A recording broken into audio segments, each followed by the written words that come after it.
Everybody, welcome to our broadcast today. Thank you guys for coming.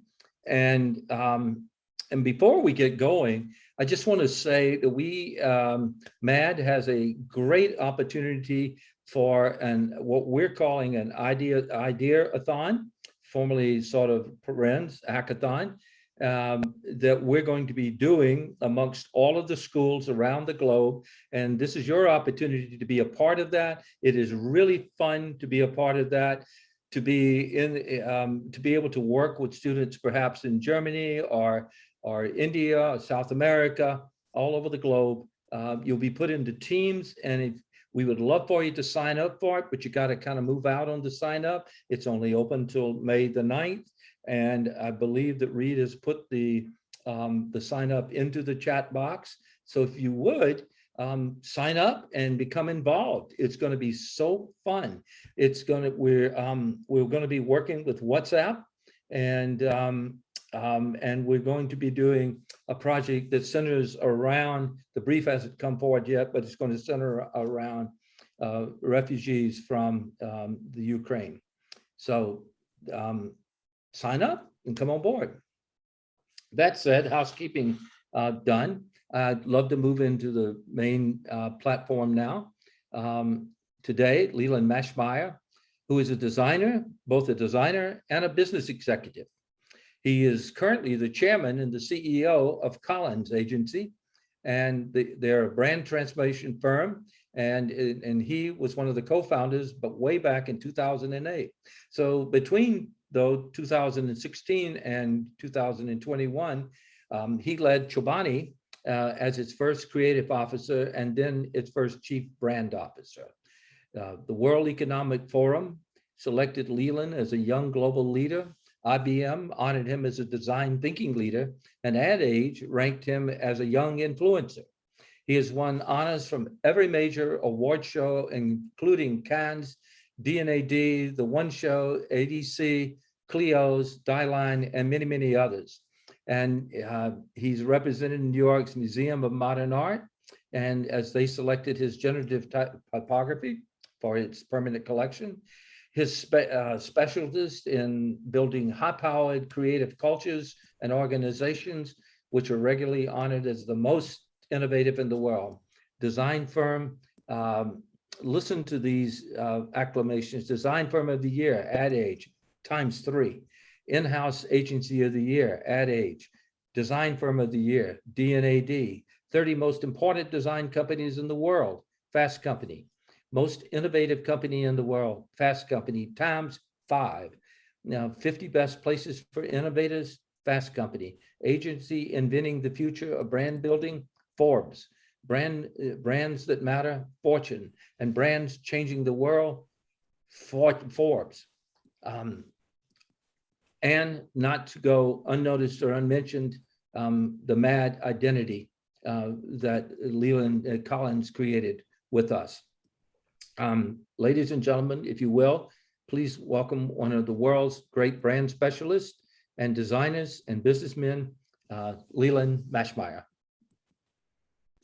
Well, thank you, Hank. I really appreciate that. And one thing I do want to say is I actually personally didn't work on the MAD identity. That was Brian and a collection of members at our team. So I want to make sure I don't take any credit for that great work, because those people put in a lot of hard work for it.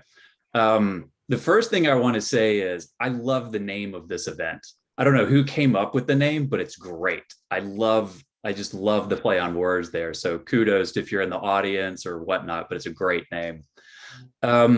So as Hank kind of mentioned in a few different ways, I like to straddle different worlds. For me, being a designer, I'm also drawn to business, but I'm also drawn to art. I'm also drawn to literature. I'm drawn to all of these different types of things because I'm always searching for lots of really interesting ideas and stuff. And so oftentimes a lot of my talks are chances to bring a lot of this together. If any of you have ever heard of Bell Hooks, she's a feminist theorist who wrote a book called Teaching to Transgress, which I highly recommend to anyone. But in it, she has this really beautiful concept that she named in the experience of her classes. And it's called the difference between the authority of experience and the passion of experience. And lots of times people will stand on stage and, talk in this very authoritative tone, trying to communicate that what they're saying is the way the world is. And I've come in many ways to learn that the world is all completely made up and in constant flux and constant change. And so I always love to make a point that what I'm going to share with is my passion of experience. In no way am I saying this is the authority and this is the way that it should be. But this is what things that I have learned over a period of time that I have become very excited about, and also integrated into my practice of design, my practice of business building, and so on. And hopefully there will be some insights that incite you in the course of this. So one of the kind of key themes that has emerged over the course of my career, and I've really only recognized this in the last 3 years or so, is that in many ways, much of what I've been doing has been pursuing what I call a modern praxis of strategic management. So strategic management is often what you go to get your MBA for, or work in a management consultancy for. There's a lot of financial due diligence, clinical, analytical rigor associated with the stuff. And all of that is necessary. There's nothing inherently wrong with it. But what I've been learning over my career and discovering through doing the work is that that's not the only way into strategic management. Because when you really get into strategy and trying to really understand what it is, because it really is a really overused word, there is an insight in the idea of strategy that I think is really important. That strategy is about creating the path to sustainable, superior returns for a business or an individual in significant markets. Now, that may not sound like it has an insight inside of it, but what's important is that when you ruminate on this a little bit, what it says is that strategy ultimately is about doing something different that creates an avalanche of desired returns for you, or a creation of a desired end state for you. And so if you're doing the same thing that everyone else is doing, you're not going to get the returns that you want. You have to do something that's fundamentally different. So in a sense, all strategy has to start with creativity, not analytical rigor, not number crunching, not financial due diligence, as is often taught. It has to fundamentally start with creativity and seeing the world differently, so that you can find a path to that outcome that no one else saw, and that only you and your group or your company or yourself can walk to achieve. That's when you win that entrepreneurial profit, as economists talk about. That's when you build something that is durable and defensible and remarkable, because it not only establishes that path to that end goal that you're looking for, but it also in many times can cause a category to reshape itself, which is often the term associated with disruption. Now, what's really interesting about this is, well, how do you go about doing this? And there's sort of a waterfall knock-on effect that I've discovered over my careers. And this is something that's very central to Collins. And Brian learned this a long, long time ago, but it's something that he and I have embedded into the DNA of Collins, which is you got to find stories. Because when you find stories, you're connecting the dots between things that might not have been connected before. And so you're creating new relationships. And when you have those new relationships, you're able to discover new value in those relationships or from those relationships. And ultimately, new value is new innovation. If you're able to rearrange the world, or rearrange a company, or rearrange elements of a work of art into new relationships with each other, that ultimately is what creates innovation. But it's driven by an idea, a narrative of how the world should be behind all of it. And so when you try to truncate this is really about how stories are the source of innovation. So I'm going to explore this a little bit in this talk, because ultimately the question becomes is, well, how do you find these new stories? Where do they come from? And I've always been inspired throughout my career by a quote from the Finnish architect, Elio Saarinen, who is also the father of another famous Finnish architect named Eero Saarinen, who, if you've ever had a tulip chair or a lot of space modern type of architecture and furniture, that was the designer behind it. But to paraphrase Elio, the father, a little bit, he said, if you're ever designing something, always consider its next largest context. So if you're designing a chair, think about the room. If you're thinking about the room, think about the house. If you're designing a house, think about the city. And if you're thinking about the city, think about the environment. that's how we start finding larger and larger contexts in which the thing that we are focusing on, the form that we have to design, the solution that we have to create, will be influenced and shaped by. And so this talk is about story. It is about a new praxis of strategy, but it's also about talking about casting a wider lens and looking more broadly at the world than we might have otherwise to discover those stories. And that quote from Iliel is as true of architecture or designing a chair as it is about comic books. And so I want to talk about comic books for a little bit because there's some really wonderful learnings from the world of comics. And I want to go back all the way back to the 1940s when this character called the Red Bee came out with Hit Comics. And it was the name of a fictional character. This is the very first issue, but it was a secret identity. He was an assistant district attorney in Oregon, and his superhero motif was to put on this red and yellow costume. And he had bees that he trained and a stinger gun that he shot bad guys with to fight Nazis and gangsters. And oddly, his favorite bee's name, the name of his favorite bee was Michael, which lived in his belt buckle and always came out for special circumstances. I mean, this is the very early years of comic books. But what was kind of hilarious about it is just how hokey it was. But this also was kind of the blueprint for a lot of these early comic book characters who were just as equally hokey. So there's this one character called the Almighty Dollar, who was like a normal CPA until like an evil scientist gave him this superpower to magically shoot pennies at people. So quite literally, this is a character that was throwing money at the problem. There was also this woman named Victoria Murdoch, who was a scientist. This was also a comic from the 40s. And she had the unfortunate honor of creating a suit made out entirely of asbestos, which made her flame retardant and stuff, but it also meant she wore a suit essentially made of cancer. And then there was Hindsight Lad, and this guy's great. He kind of goes down in history as like one of the dumbest comic book characters and probably one of the most irritating, because his superpower, which you can kind of see suggested by his form right there, was about being able to say annoying things like, well, if only we had done it my way after a big failure had happened and the world was like crumbling around these superheroes. So with Hindsight Lad, it was a little bit like saying his superpower was essentially something everyone suggests, which is the ability to say, I could have done it a better way.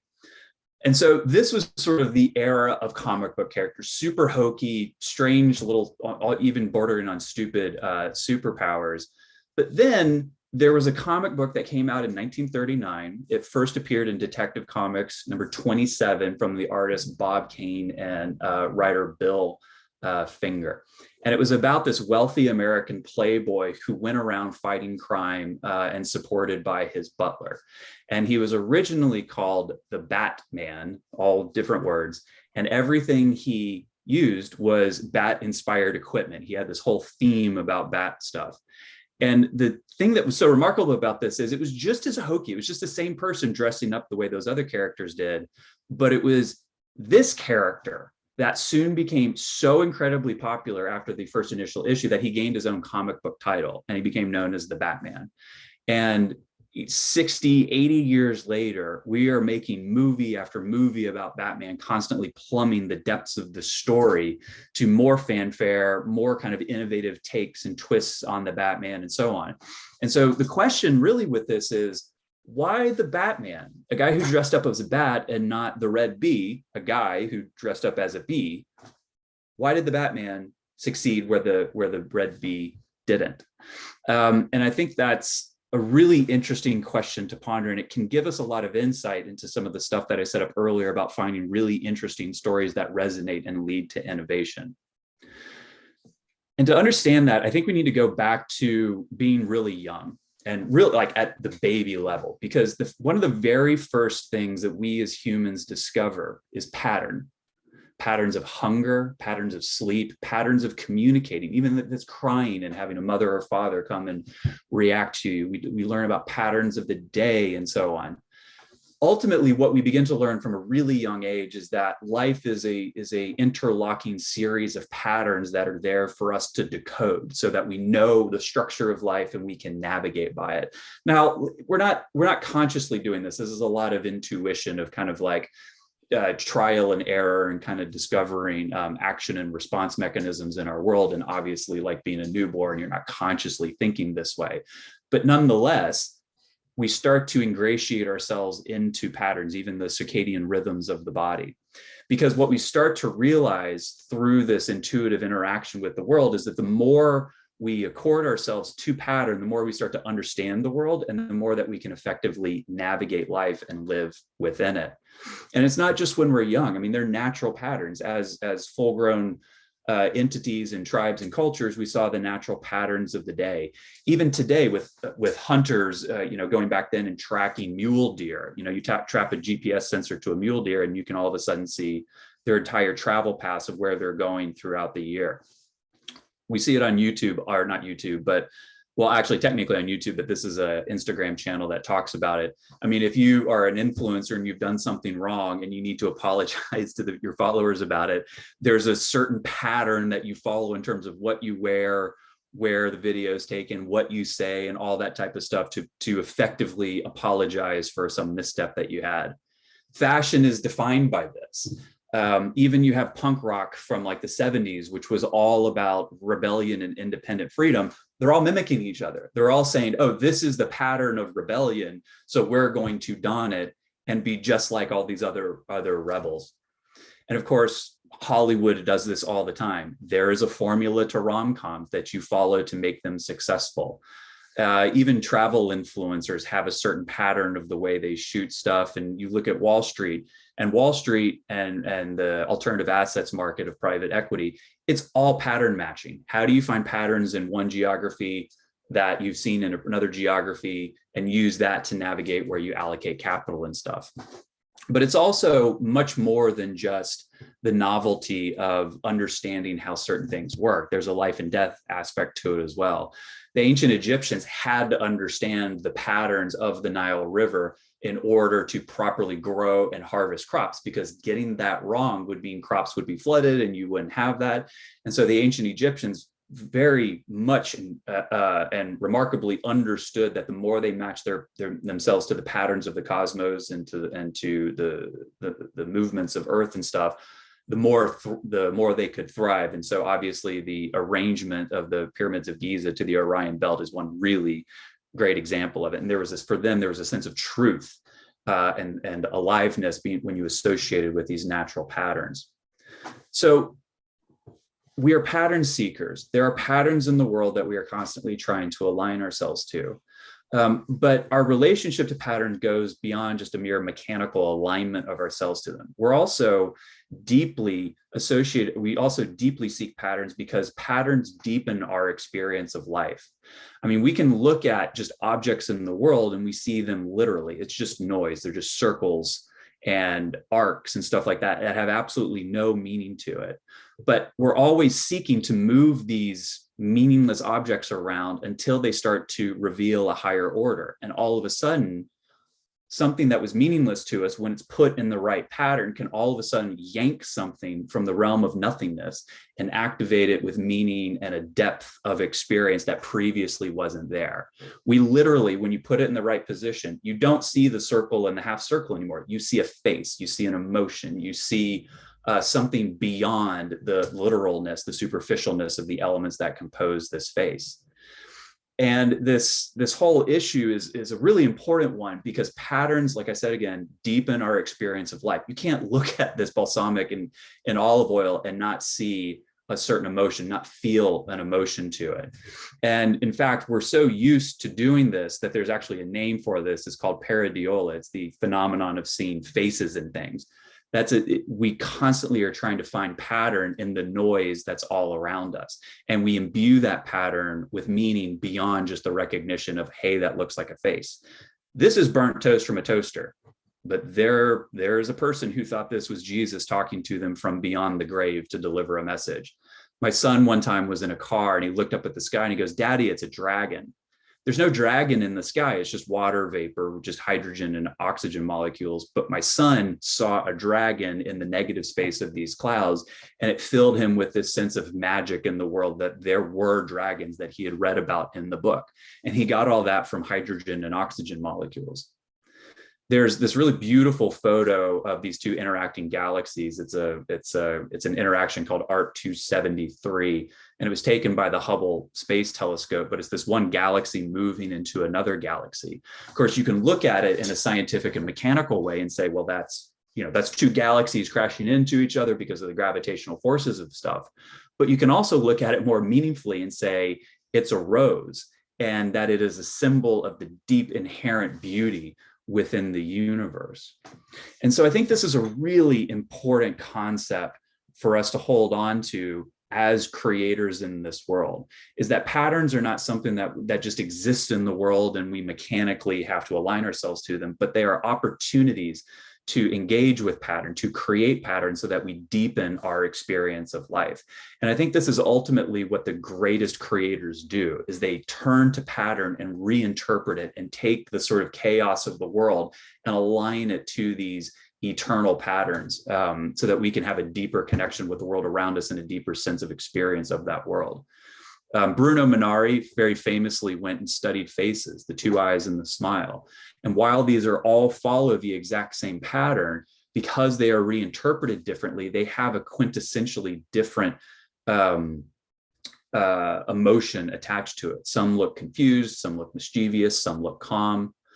But it's not just the artists that do this. I mean, we are all pattern makers. Every day when you write something, you are creating pattern, because typography, letter forms, they're just sticks that we arrange in different order, same sticks, same lines, to create something that all of a sudden we see beyond the form to see a deeper message once we arrange those. And in a way, pattern making is magic, because it transforms things that are basic into things that are remarkable and have depth and have power to move and shape people and their minds.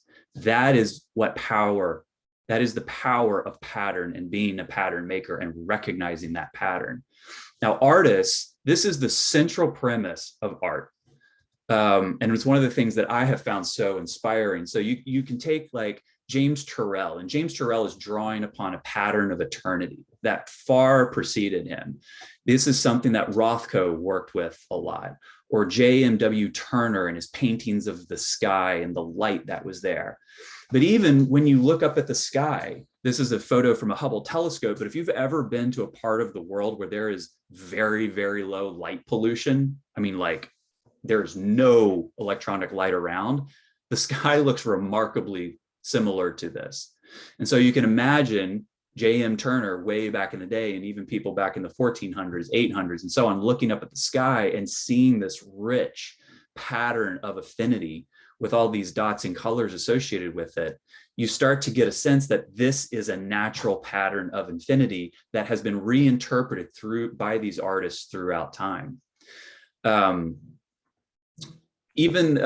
powers of pattern. So Kehinde Wiley specifically works with these patterns of power, where he tries to bring people of color into what he calls the field of power, which is his reference to the way wealthy people and royalty had been painted throughout time, but we're always white. And so what happens when you bring people of color into that field of power and use many of the same gestures that those earlier images of power were using, but confer them upon people of color? And what you can see here is he's drawing upon the gold motifs, the circular halo motifs, which is an expression of light, the hand gestures, and so on. This is all very, very conscious decision-making to draw upon these powers. Victor Moscoso and the pattern of euphoria. You could even call this the pattern of Dionysus, going back to ancient Greece.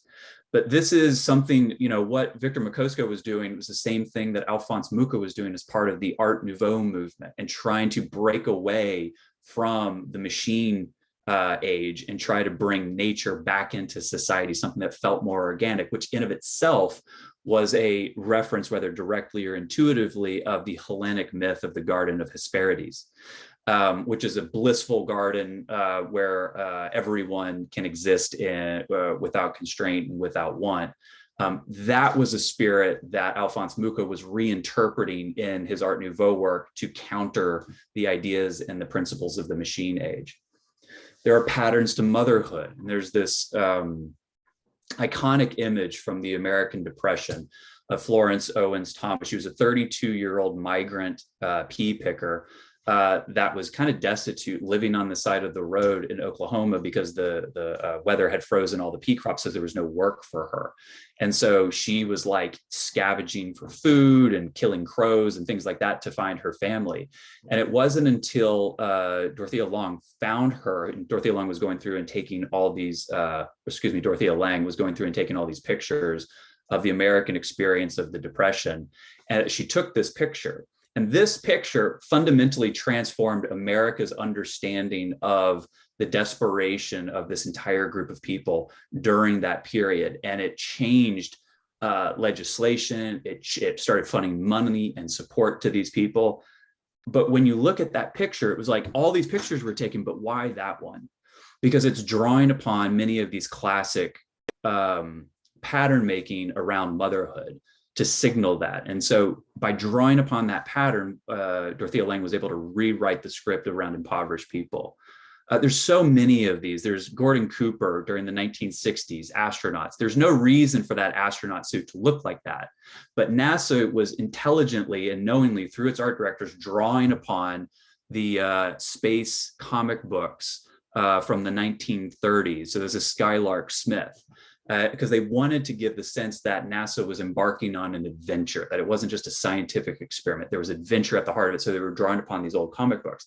But those comic books themselves were drawing upon knights and the idea of armor moving into a territory, encountering adventure along the way. The very first time that I saw Hamilton, I couldn't help but laugh for probably the first 30 minutes. And it wasn't laughing at Hamilton. It was laughing in absolute astonishment that someone was able to take the patterns of hip hop culture, marry it with the narrative of American mythology, and create something entirely new and remarkable for it. Like, I was so blown away by the artistry and mastery of pattern in that. There's this pattern of spirituality and rebirth with Louis Khan in the National Assembly building in Dhaka, Bangladesh, which drew upon the lotus leaf, which is central to the Hindu belief system. There is also this pattern of the circle with the center. So you think of the circle as the center, as there's a center where everything is controlled, known, clear, clarified. It is the point of the mountain, and everything on the edge of it is the fringe, the unknown. It starts to move into the chaos. And this is a fundamental pattern of city building. And you see it in lots of different places. But if you look at it on a lot of the Greek sculpture and stuff, you see the arrangement of Zeus in relation to all these other deities. Zeus sits up higher. He is the top, the center of that pyramid. You look at the Acropolis, the center. The most important thing in Greek culture was the mythology and the religions, and that sat higher than anything else in Athens. You can look in Spain and see this with the church. You can look in Renaissance cities in Florence and see it, or you can look in modern day cities and see finance buildings that tower above everything. One of the quickest ways to understand what is most important to a city or a culture is to see what its tallest buildings are and what exists within those buildings, because that says that culture, that symbolically, that is the most important thing at the heart of the company, or at the heart of the culture. There's even a pattern of hell. If any of you have ever seen or were familiar with the old show Gilligan's Island, there's a purgatory pattern used here. So these are like 7 hapless characters who got stranded on this island. And even though over the years, over the episodes, over the 6 years, there were all of these people who could come to the island, but no matter how much these people tried, they couldn't leave the island.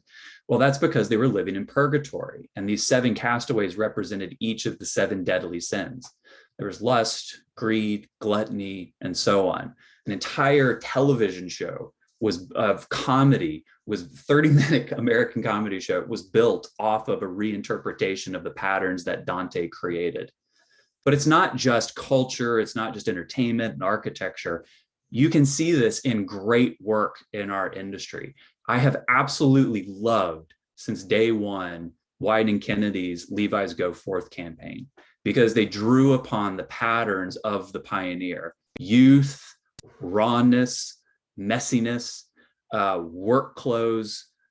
Levi's comes from this. They were a brand from the West. They were born and steeped in this idea of moving West in the pioneering spirit. And Wieden Kennedy intelligently drew upon this and channeled it into one of the most beautiful and remarkable advertising campaigns, in my opinion, that I've loved every single piece that they had put out. I felt it was a far too short-lived campaign.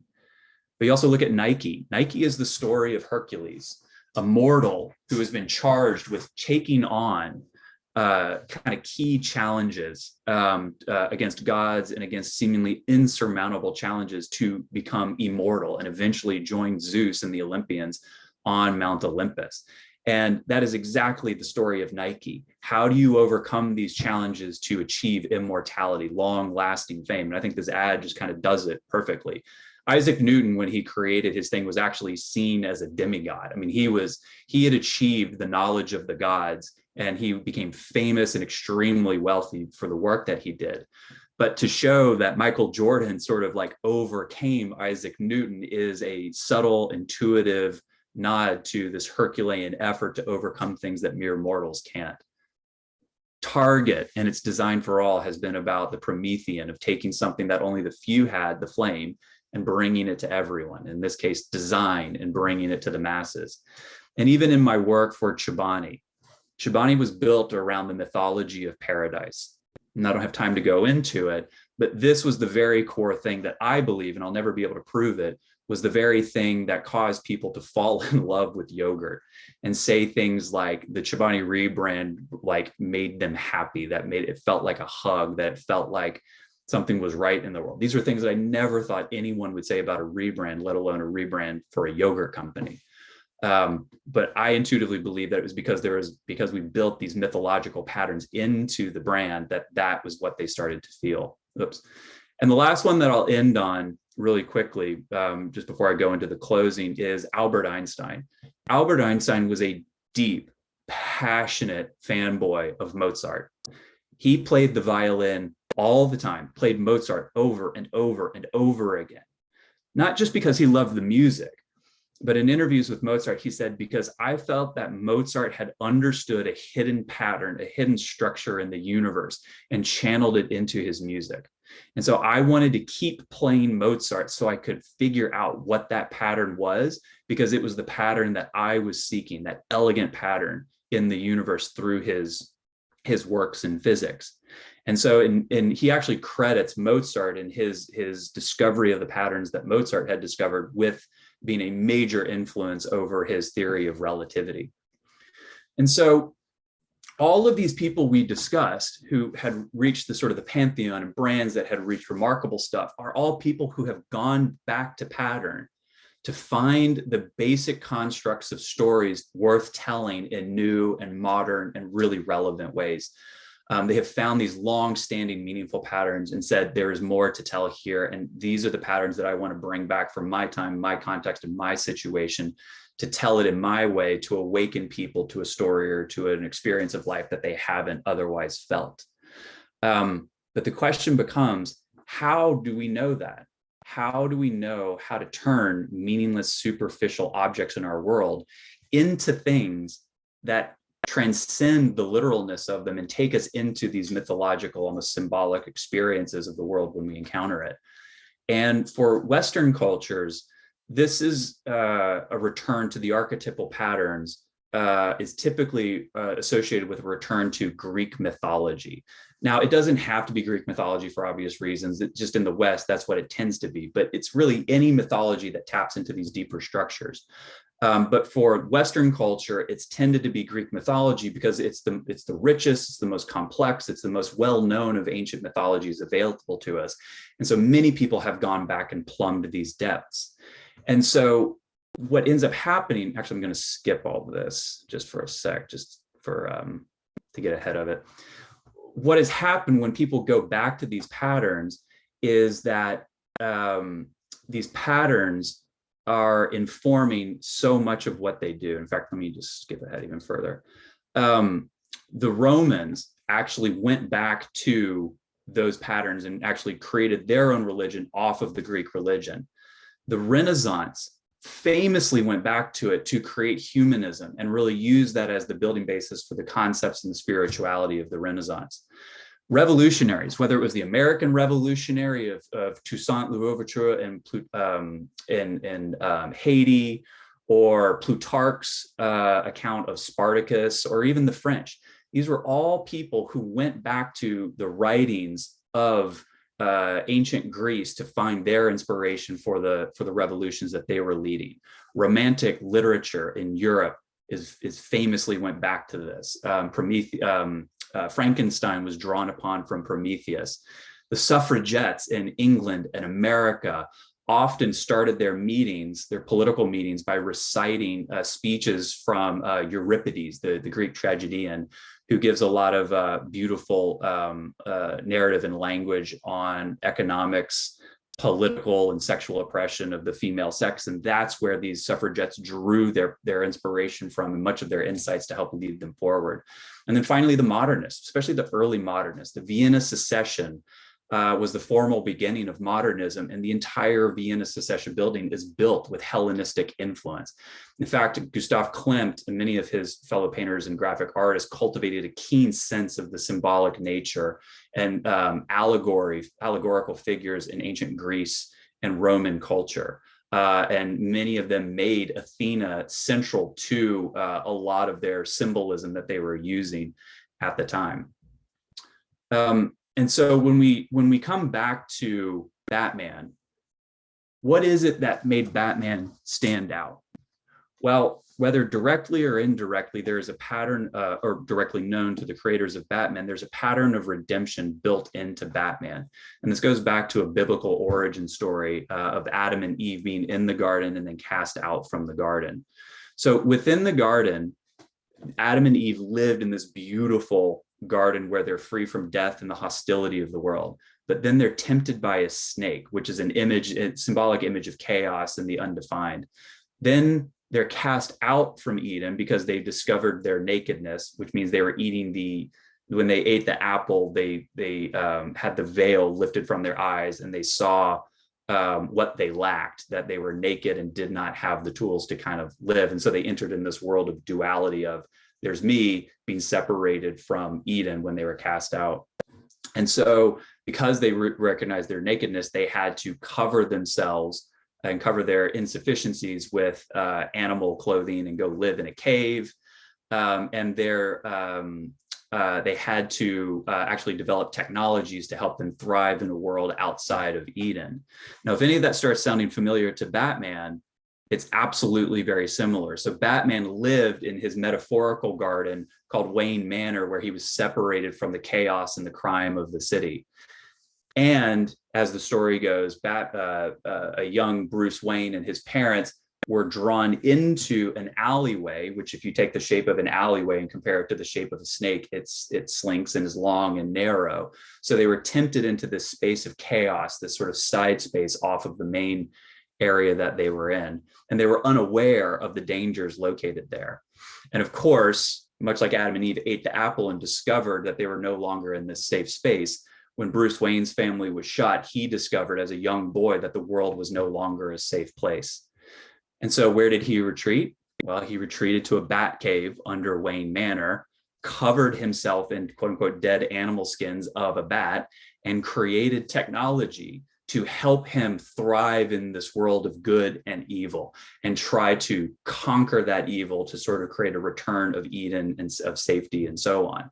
And so what you see here is this deep pattern to Batman that whether or not the readers or the viewers of Batman literally understood this as the pattern, there is a sensibility that we have developed since being kids that we recognize pattern in the world and we gravitate towards it, we navigate towards it. And as creators, the more we can understand those patterns and draw upon them and use them to fuel the work that we do, the more powerful our work can be in whatever medium and whatever industry that we work in. And so I'll leave you with this one last thought with, actually, I'm going to skip the Batman and the Joker and kind of go to this.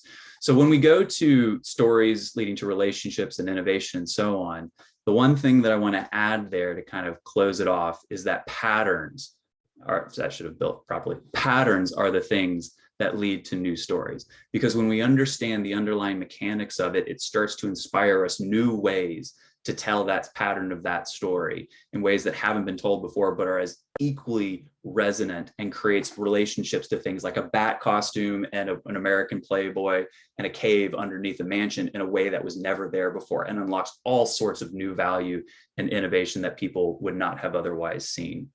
So it's all about pattern at the end of the day to get us to that innovation.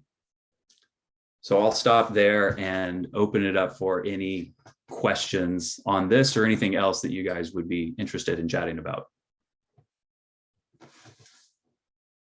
And thank you for the time. Hi, Leland. First of all, thank you for your time. You just opened my brain in a new higher level and begin looking for patterns and stuff. I just want to know, really so fresh, how you select that story or that pattern that will help you construct that new way, like how your mindset when you go inside a first project and say like, this will be the perfect pattern to develop this product or this imagery or whatever you are designing or developing in that moment. Yeah, it's a good question. So there's two ways that I do it. One is I overwhelm myself with information. I get to the point where it's like, if I have one more piece of data, it's going to break my back and I'm going to collapse. Like that's usually a point where I can say, okay, I can step out of the data and then start looking externally for patterns that seemingly start to create connections in the data that I hadn't seen before. So again, that's pattern matching in that case. In other cases, I will actually just kind of how I opened up the talk, I will just widen the context. So in the case of Chobani, what I did was I said, well, rather than thinking about this as a health food company, why don't I think about this as a wellness company? And why don't I start looking at wellness in general and trying to see the patterns that are in the wellness culture and see what those are pointing to and suggesting, and then see if that then still applies to Chobani as well. Because I think it's really important to know that, you know, when we're working with companies don't exist on an island in isolation. They exist within cultures, they exist within movements, no matter how big or small a company is.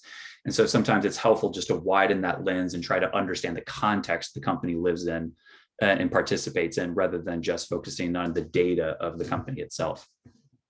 Awesome. That makes a lot of sense. Thank you for your time. Yeah, thank you for the question.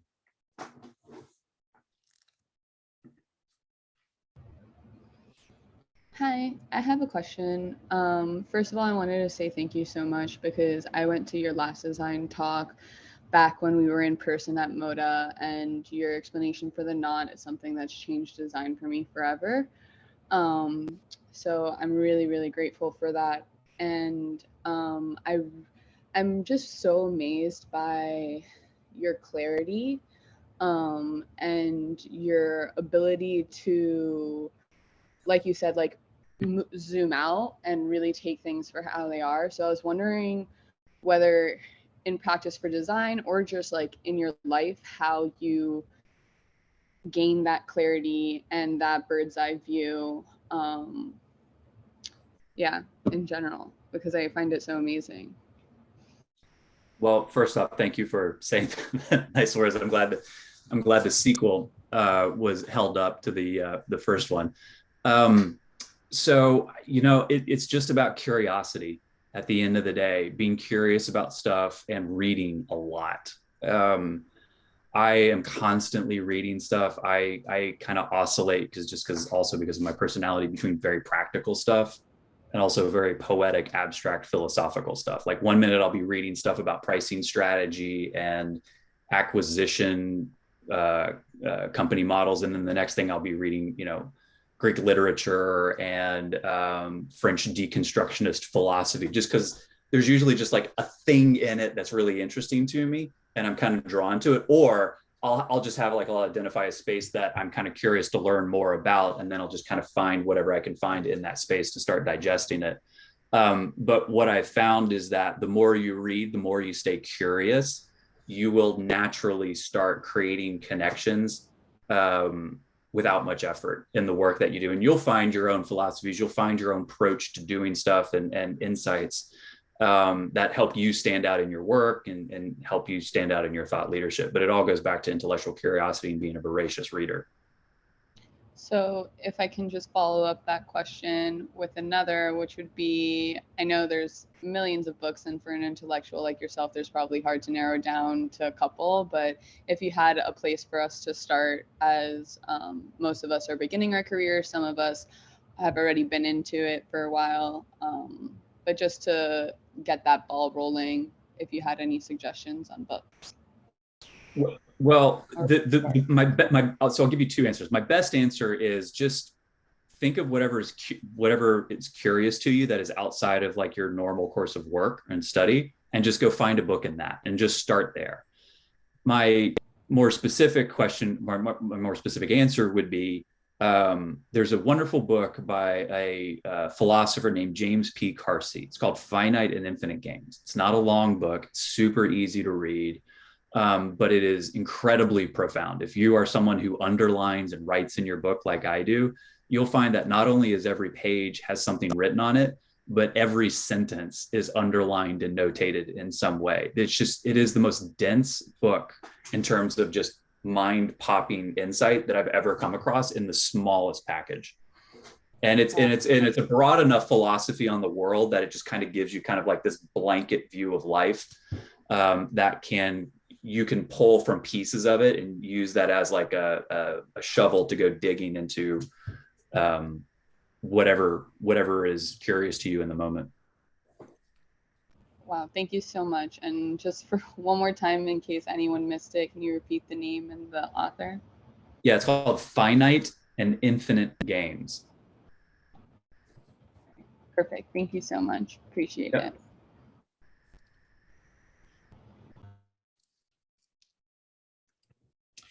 Hi, thank you very much for your time. All of your work is really impressive, and was really a mind-blowing and interesting conversation for sure. I just have a philosophical question, I think. When you're talking about patterns, do you think we ever create new patterns, or do you think we always kind of revert back to the mythology and everything? So, very good question. I think we don't ever create new patterns. I think what we do is we recreate their manifestation. Better, simpler way to say is we reinterpret them. Mythology is often understood as an unscientific people's explanation of how the world works. That's wrong. If the Egyptians were able to build the pyramids with what they did, and they were pre-science, pre-enlightenment, they certainly had a legitimate insight into how the world works and an analytical rationality to be able to invent and build the things that they did that we don't even know how to build today. So that's one piece of evidence, but it's an outlier to what is the common understanding of mythology. Mythology, for people who think about it not in a mechanistic materialist sense, but in a symbolic sense, in a humanistic sense, have come to understand that mythology is really about codifying and storing the understood known patterns of existence of life. As you move from young to old, as you are tempted by greed, as you are tempted by hubris, as you are tempted to murder someone. These are all universal experiences to humanity. And there is as the mythologies tell us, a way to move through those experiences successfully. And what successfully means is that you learn and you grow in your process to it. But what mythology also does as its third part is it also maintains a sense of wonder about the world, a sense of mystery about the universe, that you can't know everything, that no matter how much the mythologies try to convey to you, there's always a part, if you remember that ring, there's always a part outside of the ring that is unknown. And so you have to maintain a reverence and a humility to what is unknown, because you can't control life. And so that's where the intellectual curiosity bit comes in. It's knowing that you don't know something, but seeking to know, seeking to widen that circle. So in many ways, I think there are so many patterns to life, both natural and discovered through the dynamics of humanity, that there's really nothing to repeat. I mean, we are all molecules flying around on this planet, whether you call that molecule an oxygen atom or a human or a city. We're all just larger scales of the exact same forces and dynamics that underpin all of us. We're all interconnected and independent. So for that, I personally do not believe that there are new patterns that we can be created. There are only patterns that we can reinterpret, and their reinterpretations might obscure the source of the pattern and make it feel like we created a new pattern, but it always goes back to kind of natural patterns rather than net new ones, in my opinion. Cool. I like that. Thank you. I love questions like that, so thank you. Hi, I have a question at the Atlanta campus. So you are talking about these patterns and these mythological stories, and you mentioned a little bit about working with Chobani and how you found the story that worked with their brand. And I was just wondering, are there certain things that you look for when you're starting to investigate a brand, and like how do you look at this brand and then connect them to one of these stories, one of these patterns, and like how do you in that process, I guess? Yep, great, very practical question. I love it. It's a very important one because you can kind of seemingly start anywhere. It can be a little overwhelming. So at the heart of story, at the heart of mythology is a transformation. Whether you are Icarus having the hubris to fly up the sun and then collapsing, whether you are Gilgamesh and the dragon being conquered, there's always a change, a shift that happens in the story. And so what I work really hard to do early on is identify where does that transformation happen in the experience of the customer or the experience of the industry that the company plays in, and what's the value on the previous side, and what's the value on the after side of that transformational turn. And that takes a lot of work, kind of fine tuning it. And there's no scientific approach. There's no method to it. There's just kind of like a tuning to what that is, sort of like tuning strings on an instrument or tuning a piano. You hit that resonance when you find that right value, but at least it gives you a place to focus. And then when you can start to understand the arc of change in that story, you understand the kernel of the narrative that you can then go and start looking at around mythological patterns or other patterns to find, does this point in transformation match up with other mythologies that I have come across? And then if it does, then you can start to say, well, this company might be living this specific mythology that I just found a match with. Okay, great. Thank you. That's super helpful.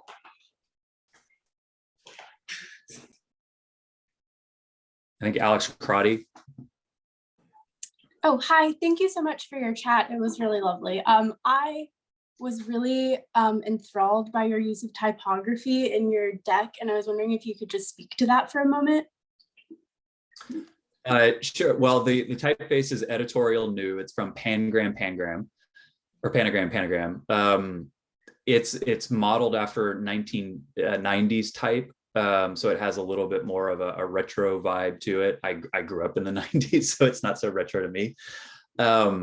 But yeah, that's what it is. It's something that works as both a display face and a book face. I happen to really love it because it's a little more fashiony, stylish version of a bookish typeface, and I'm a giant nerd, and what you can tell is pretty academic. So I feel like it's a typeface that actually works really well for my brand. So that's why I chose it. I also like condensed faces a lot as well. Thank you so much. Mm-hmm. I have a really interesting talk. Do you have a moral or an ethical outlook or philosophy on advertising? And if so, would you be able to describe that? Interesting question. I don't have anything pre-baked. I used to work in advertising. So if I did a lot of work for Sony, NASDAQ, Audi, and Travelocity. I was part of the team that launched the Travelocity roaming gnome, if any of you are old enough to remember that. I don't have a strong stance on it one way or the other. I think advertising can be really beautiful and really meaningful, but I think too many companies use it incorrectly. They use it as an extension of the sales team, where it's a hard sell, you're pushing product, and you expect to see impact to revenue within days of it. But every study that has come out throughout decades and continues to come out in the post-growth marketing world says that advertising is a weak force, or I should say brand advertising is a weak force. And that's not a criticism. That's to say brand advertising builds desire, awareness, and preference, and pulls people and primes people to be ready to buy your product when they're ready to be in your market. One of the things that people who run companies don't fully understand is that nobody's in the market to buy your product, and they're not loyal to your product. The brand loyalty is proven over and over again to not be a real thing. And so brand marketing, the real storytelling marketing, is about creating that preference through weak forces that build up over time, so that when someone decides they're in your market to buy a car or to buy hair replenishing serum or whatever, they're already primed to buy from you. And so it's an investment with compounding benefits. It's sort of like, if you want to establish it to a capital markets idea, you're locking up your money in a alternative assets investment in real estate that has to sit there for 7 years before you can get returns on it. But when you pull it out after 7 years, you'll have turned like $1 million into $100 million. Most people who run companies don't understand that or are not incentivized for that, because most CMOs are fired after 2 years. So they turn to performance marketing. And the qualm that I have with performance marketing is that people say performance marketing is brand building. Yeah, it is. Anything that you market with your product is going to grow awareness, but it's not building equities. In fact, if anything, it'll build the equity of cheap and transactional. And if that's your brand, great. Yeah, performance marketing absolutely builds your brand. But performance marketing is about harvesting all the money that you invested in equity building. And any performance marketer, when the doors are closed, will tell you that growth marketing, performance marketing works significantly better when there's strong brand equities behind a company. Look at Google and these people who built their fortunes off of performance marketing. They do brand marketing. And if that tells you anything about the limits of brand marketing, about the performance marketing, that's a really glaring one. So I don't know that I have a philosophical perspective on advertising. I really have much more of a mechanical perspective on it as a tool, properly or improperly used in growing a company's revenue and moats and durability of that revenue over a period of time. And as far as ethically, if the advertising can sort of in some way serve to beautify the world or re-sacralize it in some way, then that's sort of that is a justification in and of itself. Well, advertising is a tool. Like a hammer can build a home for homeless people, or it can murder someone. It's just in whose hand is it in, and what is the intention of its use? So absolutely, I think advertising can create narratives that inspire us and galvanize us and give us hope. How many people had Michael Jordan print ads on their walls growing up? because Nike understood this and Wyden was so exceptional at it. I mean, part of the reason why I love the Go Forth work by Wyden is I sound like a Wyden fanboy because I kind of am. But why I love the Go Forth work from Wyden is that I think it's one of those campaigns that transcended advertising, much like Hamilton transcended Broadway. I think the Go Forth campaign transcended advertising.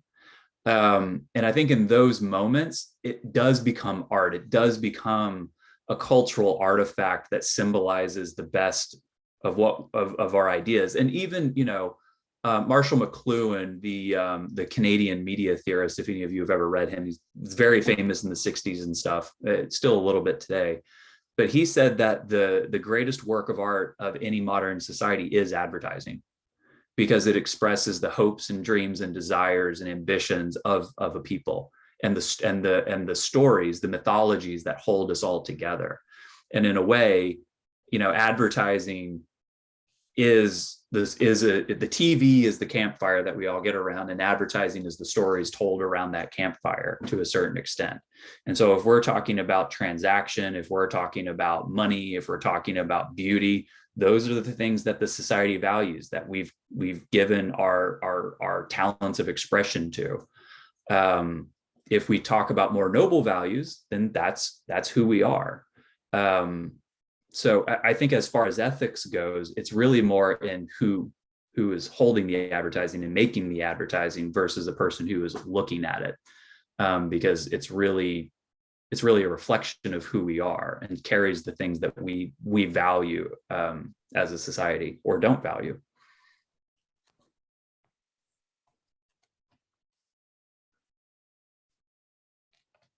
But thank you for that question. It's a good one. I've never been asked that one, so that's why I had to kind of stumble through my answer a little bit.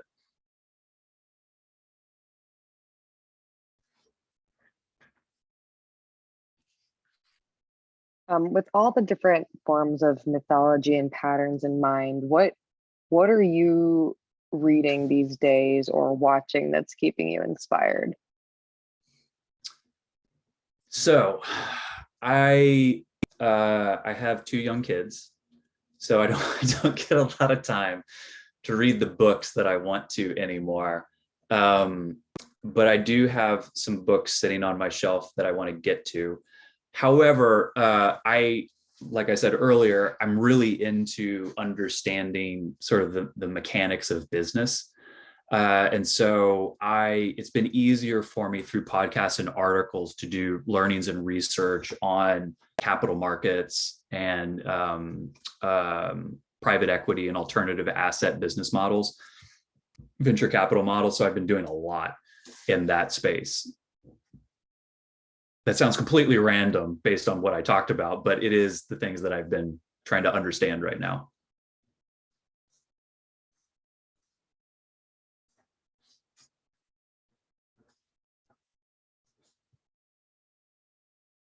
I see Tony has her hand up. Hello. Or Tanya, sorry. It's Tanya, thank you. I really enjoyed your talk, and I actually found that Finite and Infinite book. I bought it at a flea market a while ago, so you inspired me to pick it back up, which I'm excited about. But on a personal note, the tidbit about Einstein and him tapping into the frequency that Mozart was on was a really beautiful connection that I liked in your talk. And if I had a question for you, it would be who right now would be on a frequency that you are trying to get behind or feel you could tap into to understand something differently. So your question is there a specific person in the world, dead or alive, that I try to make a resonance connection? You're seeing that cadence with their vision and something that they're maybe tapped into, a wave that you were trying to ride as well. I know the answer is yes, but the name is escaping me right now. That's okay too. Yeah, you know what? Now that that's in my head, let me answer some other people's questions, and midway through my answer on those, it'll pop into my head and I'll answer your question.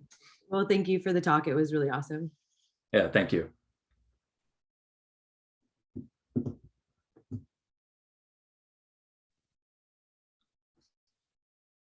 So you were saying that you don't have much time now with your kids and all to be reading the books that you want to, suppose, or for the most part. And you said you're listening to a lot of podcasts. I was curious what podcasts you're listening to or that you find interesting. Well, let me pull it up. So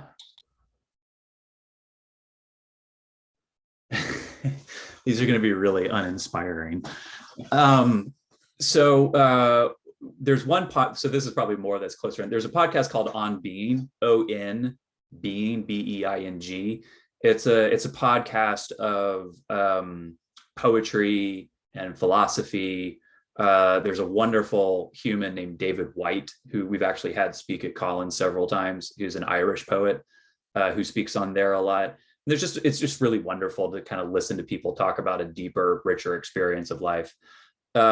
There's another podcast called The Soul of Enterprise, which I don't like any of the newer stuff. I was listening to the super old stuff, but it's about subscription model pricing. And so if this is of no relevance to you, but there is an incredibly interesting universe called pricing strategy, which if you understand pricing strategy, you understand that it's not actually finite or finance and analytics, it's actually art and design. And when you understand that and you start understanding how business models are built, you understand that all business models go back to what's the pricing transaction, what's being transacted, how, under what terms and what price. And all of a sudden a business model is built around that. Similar, if we talk about patterns, very similar to understanding what's the transformation in the mythical pattern. And then how do you go and do that? Because the mythology is built around that transition. Same thing with companies, it's built around that transaction. And if you can understand that, you can start to speak it fluently, you find yourself standing at the middle of the Rubik's Cube while the world spins all around you, because you understand exactly what the focal point is, particularly in business. So there's that I was listening to a lot. I listened to a podcast called Acquired, which is about it's by two venture capitalists, but they really look at business building. And so they have these great, long, in-depth analyses of the history and growth of Standard Oil or Berkshire Hathaway. And you learn just really amazing business case studies that aren't the typical case studies that you hear in school or in our area of work. There's another one called The Generalist, which does what the Acquired podcast does, but while the Acquired podcast does that mainly for bigger companies, those in-depth case studies, the Generalist does it for alternative asset companies like private equity companies, leverage buyout companies, and so on. So super deep analysis on that. I'll give you one more.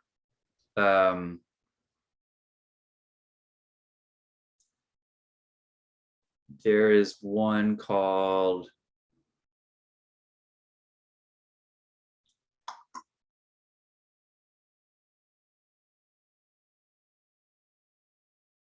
there's one called Invest with the Best.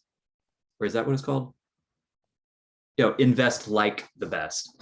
And again, it's another VC venture thing. But the conversations are really good. They're really high quality conversations. The person actually knows how to interview people. So these are all just really great podcasts for understanding business building, because there's brand building, there's culture building, but then there's also business building. And oftentimes business building is the thing that creates path dependencies and constraints on what you can do with culture building and brand building. So all I care about is great design. But if I want to do great design, I have to understand all the culture that leads to great design. Then I have to understand the client relationship model that leads to that kind of agency building. Then I have to blah, blah, blah. And you keep going out wider and wider. And so part of the outer ring that I'm on is like literal company building. Like I spend a lot of my headspace in the world of finance,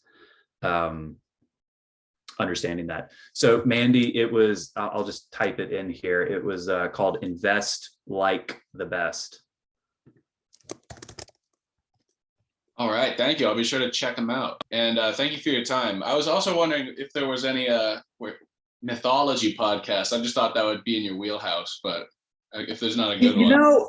I it's a good question. I tried to find them, They're really bad. It's just these monotone dudes reading ancient mythology books, like really uncompellingly. And so it's hard to listen to. And what I really wanted was like a symbolic analytics of mythology. So there's actually a really good book called The Symbolism in the Book of Genesis. It's not a Christianity book. It is a mythology book written by a mathematician that looks at the book of Genesis through the lens of mathematics. And if you know anything about mathematics, mathematics is about symbols and relationships between symbols. It's not, math is not the 1 and the 1 and the 2, it's the plus and equals. And then you swap out the 1 with an X, and then all of a sudden you have algebra. So it's all about relationships.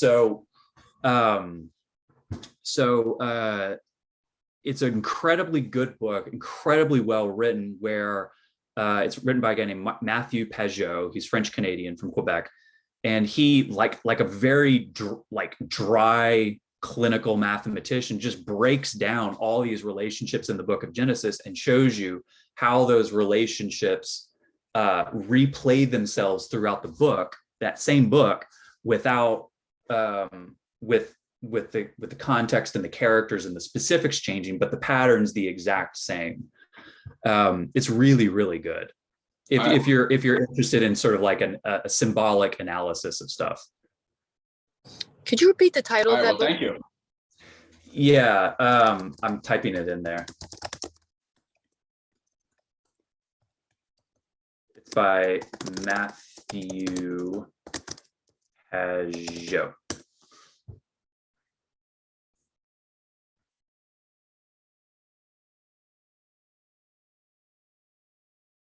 Actually, it should be Matthew with a U, spell check. I think is the right way to do it. Tony, I'm sorry, that person still hasn't popped in my head yet.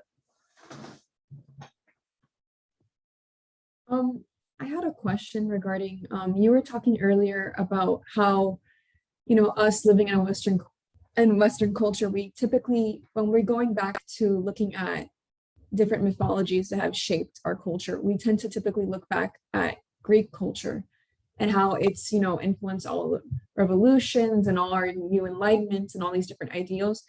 When you're working with not only brands, oftentimes a lot of these brands are taken from Western cultures and have to be interpreted in other cultures because they have such a, you know, wide reach because of how big they are. So what do you think are the main challenges that comes with, you know, that translation of that mythology, that viewpoint into other cultures, and how do you transcend this? Yeah, good question. And I'm going to go back to what I was saying to one woman on the call earlier. I think it was Katerina, where the experience of being human is common across a lot of cultures. And so you'd be surprised how many cultures share the same fundamental patterns in their storytelling. The gods might be different names, the locations might be different, some of the actions of the heroes and heroines might be different, but it's the same pattern. I mean, the flood mythology is common to almost every ancient mythology. Origin stories often equate to humans being made from the earth or made from a god, but it always is, in many cases, the earth is the god, or the god is a celestial being that's been placed. So there's a sense of divinity in the matching of the material to the spiritual to the material, regardless of the specific narrative of it. So there are a lot of common mechanics underneath these stories. If you're trying to think of a mythology to draw upon, to use as part of a sell-in, as part of like manifesting the mythology as part of telling the story, yeah, I agree. Like, I think if you're working with a Japanese company, but you tell a Native American mythology, they're only going to see the Native American mythology. They're not going to see the mechanics of it. And so if you're able to find the mythologies that have the pattern that matches the right pattern that you're looking for, but tell it through the lens of that company's culture, where they're from, then they can see it better, because it's the specifics of the story are not blocking the pattern underneath it. They can identify with it more. Now, that being said, all cultures are not homogenous, and I in no way claim that I'm an anthropologist and know all of this stuff. So I'm speaking more from my personal experience and my journey and learning a lot about cross-cultural mythologies. But I do know that there are patriarchy cultures and matriarchy cultures where the emphasis of values are different. So I think some of the lessons, the interpretations of the patterns can vary. But the patterns tend to be universal in my experience. I mean, every human goes through a pattern of maturation, and there are tons of mythologies about maturation and the challenges that an individual has to go through. The lessons conveyed by that specific telling of that pattern might be different in one culture versus another culture. But if you were to strip away the surface coating of all the specifics of time, place, context, and characters from it, and see the basic actions in almost a neutral way, you'd find that it's pretty similar, if not the same. I hope that made sense. Oh, sorry. And I also wanted to ask you a particular question that's been interesting me throughout this, this chat is, so we're trying to find, these generalized patterns of these human experience that we could find, to relate to these people, to talk to these people, to communicate with these people. But what kind of strategy or what kind of approach do we take when you're trying to approach somebody who you already know is not going to be particularly infused or receptive to what your message is?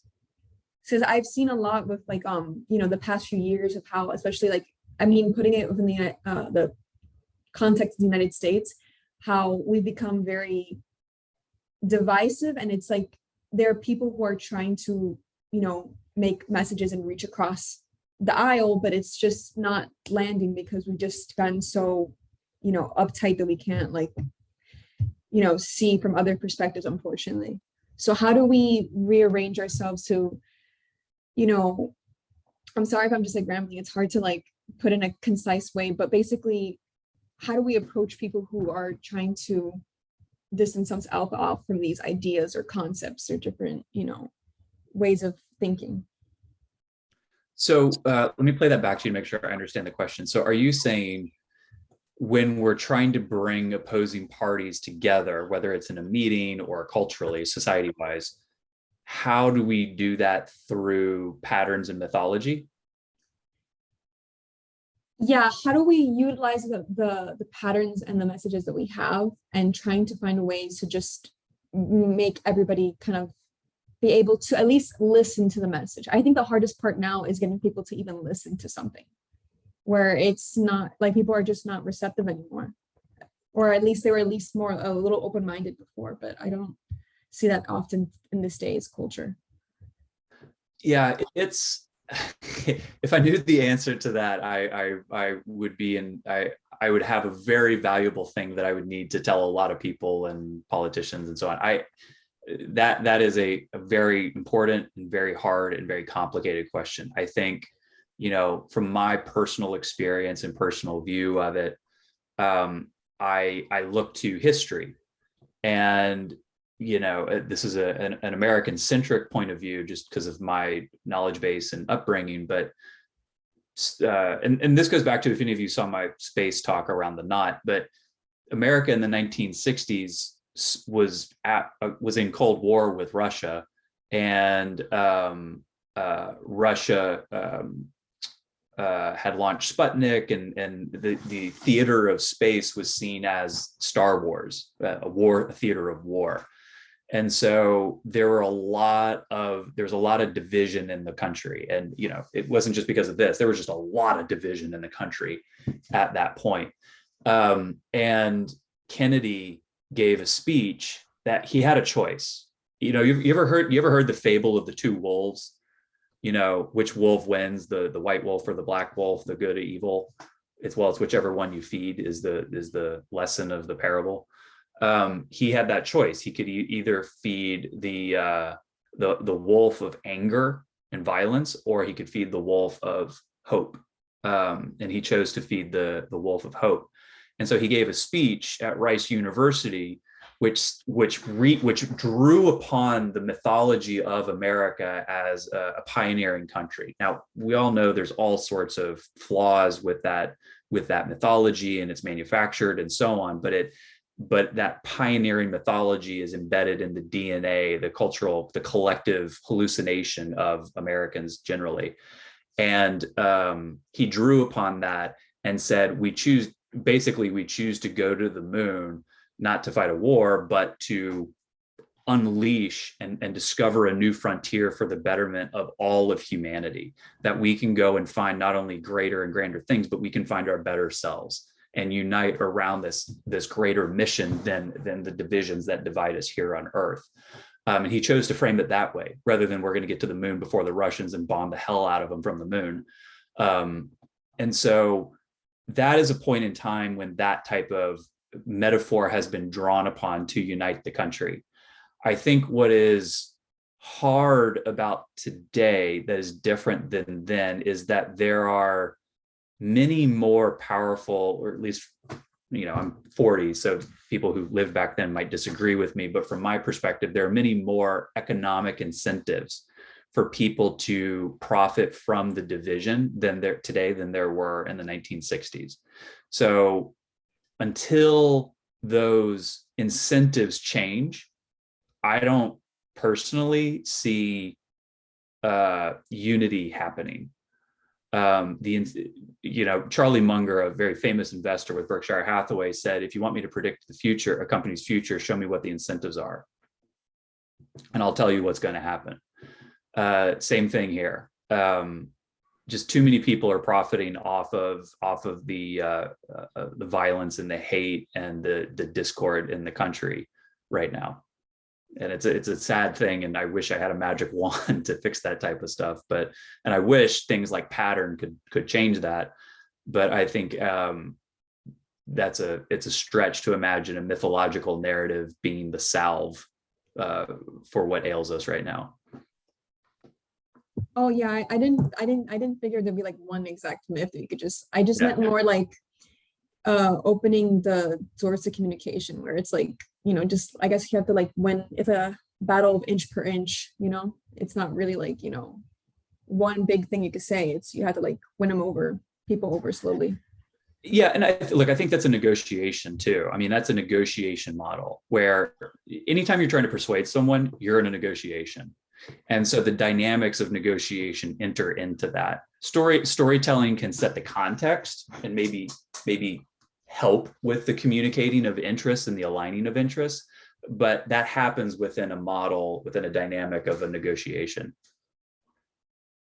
Okay, thank you. Sorry, I gave you the long-winded answer on the wrong thing. No, it's fine. It's fine. Leland? Yes. I wouldn't disagree with you about the 60s, but I would say it's kind of been the arc since then. I would say go back to Eisenhower and his warning about what was developing, the military-industrial complex. It sounds trite now, but I'm just saying there are more entrenched power structures now than there were back then. And nowadays, we've seen it in the last 2 years. It's the difference between misinformation and truth is oftentimes 6 months.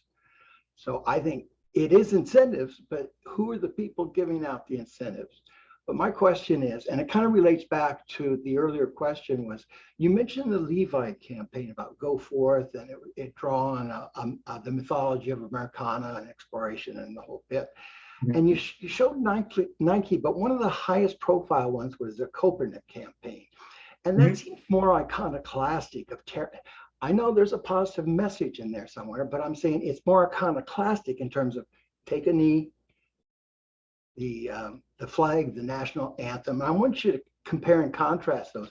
You'd mentioned that even the Batman people, they may not be aware of these structures, but they have it. And I've always wanted, this whole idea of the subconscious and the collective unconscious and what power that has over us. Freud said sometimes a cigar is even a cigar. So it's only a cigar. And my last question, because of all your research recently, is what's your prognosis for fiat currency? And is Bitcoin going to $0 or $1 million? Talks these days always go to one of two places: Star Wars or Bitcoin. That's always where it ends up. Well, so let me start back with the Nike thing. So do you want me to contrast the ad I showed with the Kaepernick one, or just comment about the Kaepernick one specifically? Just the whole thing, that it seems like that's antithetical to what you showed in terms of drawing on a positive mythology. That the Kaepernick thing is, and it goes to the issue, I think that was the question earlier, is when there is a predominant structure, how do you break through that? And listen, I don't want to get political, but I'll just say one that blew up recently because New York Times was Hunter Biden's laptop for 18 months, 2 years. That was denied, and New York Post was censored and taken off Twitter, and now that has changed. And there's other things coming down the pipeline that how do you break through that structure that people hold, like my sister-in-law? So in a way, you're saying like the Kaepernick Act and the Kaepernick ad broke through the miasma of culture to start a conversation? No, like I'm saying it's a little more iconoclastic. They're tearing down, they're questioning that mythology of America and anthem. And I'm saying they're two different things. And I'm just curious how you think about that. Gotcha. Yeah. So really good question. So the way that I think about that is, you're 100% right that when individuals within a community start to question the symbols and the narratives of that community, what they are doing is questioning the center. And is the center, if we go back to, remember that circle that had the dot in the middle? They're questioning the center that provides the source of truth and the source of identity for the community that exists within the broader circle. They're questioning that because that center no longer explains their reality. They are the outlier to the narrative that their community is telling. And when you have that dissonance, when that dissonance becomes so strong and so intense, you can't sit in it happily. You bang on the door. Like Tupac had, in one of his interviews, had this really great story about, how like I'm going to paraphrase him and do it terribly, but he basically said, like, when you have a bunch of poor people sitting locked outside of a banquet where all these like select people are eating, and the people outside start to get hungry, they politely knock on the door and say, please, can you let me in? Time goes on, they get hungrier. They knock a little harder, a little louder. Please, I'm really hungry. Can you let me in? And then this goes on and on and on until they're banging on the door. And then eventually they kick the door in and with guns blazing, drive everyone out and take over the banquet. So that is people on the outside of the cultural narrative that has been constructed to define a community, saying that narrative no longer supports them. And when that happens long enough, intensely enough, and more people fall outside of that circle and experience that dissonance, there's more pressure on the circle in the middle, the dot in the middle. So what ends up happening is there's two choices. One is you change the meaning of the symbols in the narrative at the center to embrace and be more inclusive and equitable of all people, or revolution. You overturn it and install new symbols, new narratives. So Christianity is really good as it expanded from the Middle East and into the Roman Empire and into the far stretches of Britannia and stuff. Religion evolved its story, evolved the meaning of its symbols, even added new symbols to embrace all of these Frank and Gallic tribes and stuff, to Christianize them and make them part and feel included within the cultural narrative. And so the book Finite and Infinite Games talks about not that specifically, but that an infinite game in Christianity, he calls an infinite game, is constantly changing the rules so that it can keep being played. Whereas a finite game doesn't change the rules. It's locked. It doesn't change. And so in the instance of America, during the British rule, the Britons said, this is a finite game. There is a king, there are peasants, you serve us, give us your taxes, shut up. And enough happened that the American revolutionaries, and even same thing in France, the French revolutionaries said, this is not the center anymore, and we invert it. And now it's the people at the center, not a ruler. And that the people who are at the center, the rulers are now the servants, the public servants of the population of the democracy. So it's an inversion. And actually the movie Shrek is a kid's version of an inversion where the ogre becomes the king and the king gets kicked out. But that's the choice. Either you play the infinite game and you evolve the narrative to be more inclusive and equitable of people who were left out and harmed by the longstanding narrative, or revolution happens and you kick over all the old symbols. And so America's going through that negotiate. If we look at what's happening in America right now through this symbolic lens, that's kind of what's happening. It's a negotiation. Are we going to evolve our narrative and keep the narrative structure, but but expand and diversify the meaning of it? Or are we going to hold that narrative and say, no, you need to get comfortable with your place in this narrative? Because statues are being brought down, we're changing pictures on dollar bills. All these positions of leadership are changing their genders, they're changing the races and ethnicities of people within those groups. We're challenging all sorts of things right now. And so, if you look at it from a philosophical, symbolic perspective, you can't predict where it's going, but you can see that that's the pattern that's happening, and very quickly connect it to similar patterns of previous centuries. I hope that answered your question. I hope I understood it properly. Yeah. Crypto? Oh yeah, oh, crypto. So crypto is insane, man. The future of fiat. I mean, look, if you pull out and just say more broadly that everything material is turning into bits, atoms into bits, and anything that is abstract in its value, whether it's music or art or currency, or I should say value, all of that's being converted into a digital form. So in a way, it's inevitable that it's going to end up as Bitcoin. I think the trouble is that and I am no way am a monetary theorist or an economist. These are just things that I've kind of picked up over time. But so much of the world power structure is actually built on top of the basis of currency dynamics. So the US dollar is the currency for everyone. And when that's no longer the defining currency for every other country, and every other country is no longer holding their debt in US dollars, like that has what I would call a trickle up effect, or it sends a crack up into societal power structures. So there's a lot of economists and monetary policymakers who are absolutely terrified of Bitcoin. But at the same time, Bitcoin is also not the democratization and the movement of monetary control over to individual people the way they say it is. Most of Bitcoin is controlled by the same wealthy groups that control most of the paper currency today. So who knows? I don't know where it's going, and I was not expecting this conversation to go in this direction.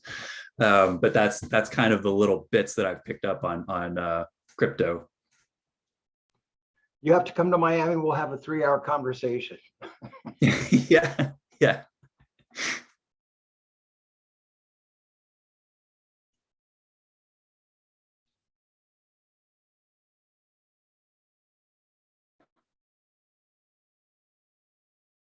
Oh, Molly, I didn't even know Netflix had a rise and fall of Abercrombie. I would be very interested to watch that.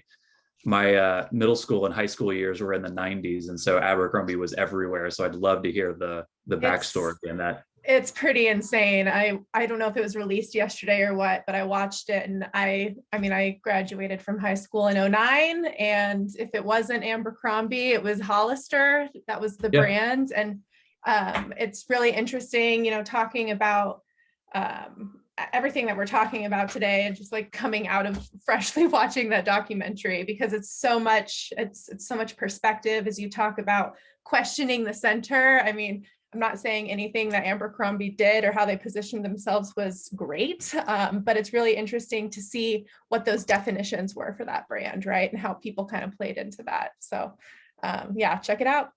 It's there. I will definitely watch that. Thank you. Yeah, I wore a lot of Abercrombie in high school too. We, over time in those early days, we had so many people that worked at Abercrombie. Mm-hmm. And they helped build, we had one guy that actually worked with Michael Jeffries, the CEO. And we had so many people working there. Every Christmas, I would get a bottle of very expensive champagne from Michael Jeffries, and wrapped like you couldn't believe. And we have nobody there now, but so. It's interesting. You know what? They're experiencing a little bit of a resurgence, I guess. And that's kind of what they talk about towards the end of the documentary, but very exclusionary in the beginning, and kind of, you know, perspective now, flipping that on its head. Of course, it makes sense context-wise and culturally to, you know, be inclusive and to highlight less represented groups. But like, oh my gosh, what a case study for everything that you're saying here today, Leland. Molly, Yeah, in Atlanta, we have, I have all of the Abercrombie books that they put out from the very first one, which was, I can't remember the name of it now, Naughty and Nice. Naughty and Nice was the first one. Yeah, very, very interesting. I mean, again, going back to the whole thesis there, life is nothing but a bunch of nested patterns. And the more that we kind of understand them, the more that we, sorry, someone texted me, I have to go to a meeting now. I didn't realize we were this over. The more that we understand them, the more that we can navigate life successfully. And that's the core lesson of mythology.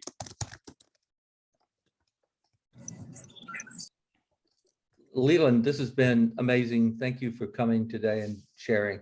It's absolutely amazing. And I think, you know, when you can wake up tomorrow morning and relive the conversations of today, which I'm pretty sure most everybody here is going to do, it's been a good presentation. And thank you so much for sharing your wealth and with everybody. If people have questions for you, can they reach out? Yeah, of course. I'll throw my Collins email in there. Okay, super. Thank you so much, Leland. Yeah. Really good. Thank you everyone for all the great questions and spending some extra time with me and giving me a chance to talk about stuff that I really personally love, and hopefully it was useful for y'all. So thank you so much. Thank you so much for tuning in, guys. My name is Tyler. I'm going to be one of the admissions advisors helping you guys to start your creative careers here at the Miami Ad School with our 4 portfolio programs: art direction, copywriting, photography and video, and design, as well as our boot camps. We are well equipped to make you well equipped for the creative industry. And my job is to help you transition smoothly from prospective to enrolled student. We have financial aid and scholarships available for all of our portfolio programs, and our 4 U.S. locations, Miami, Atlanta, San Francisco, and New York, as well as our international locations, are ready for you guys to go ahead and enroll when you are ready. So feel free to go to our website, www.miamiadschool.com, hit apply now, start your application, and if you have any questions, set up a call and we will be happy to help you.